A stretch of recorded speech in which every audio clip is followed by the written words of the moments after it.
The third stage is gradual adjustment, and I think that's the stage I'm in now. There are days where I feel like I'm in a giant theme park, and there are days where I feel like there's a barrier between me and the Japanese people. So at the very least, culture shock is is driving me to learn Japanese, and pushing me. So in that respect, it's probably a good thing. There's a big theme of convenience in Japan, and you're never far away from two things: convenience stores and vending machines. Vending machines sit on pretty much every street corner. In the UK, having a vending machine on every other street just wouldn't work, simply because they'd get smashed up after about 45 minutes.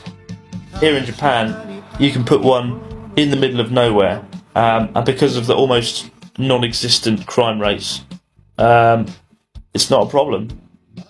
Small convenience stores line every other street, open 24 hours a day, 11 days a week, 365 days a year, and you can do some pretty cool things at the convenience store, from buying airline tickets to paying your water and electricity bills. Unless, like me, you can't read your bills, so you just put them in this special Japanese cupboard designed to put your bills in, because you're not going to pay for something you can't read, all the way up until you get deported.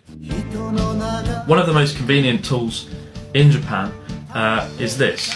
It's called a Hanko stamp, and basically it's your own personalised stamp which you use to stamp the many hundreds of millions of documents you get on a daily basis.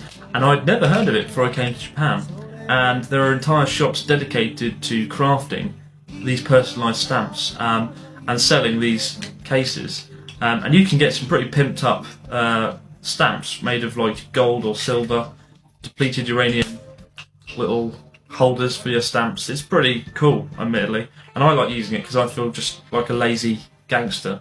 Because you do get so much paperwork in Japan as well, it's a lot easier than doing your signature over again and again. It's a lot of fun to use, and I just like stamping things just for the fun of it, really. As I mentioned in my last video, my kitchen is quite small, and to some extent specially designed to make you eat out every other night, because in my mind it's too difficult to physically prepare dinner or food in such a small space.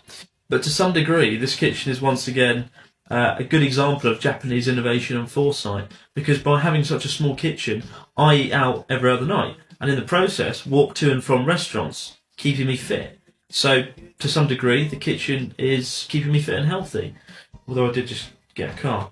But one of my favourite places is a chain of sushi restaurants called Kappa Sushi, and it's very popular with families and people that just like to stuff their face with raw fish and soy sauce and green tea, all for 1,000 yen, which is £8 or $12.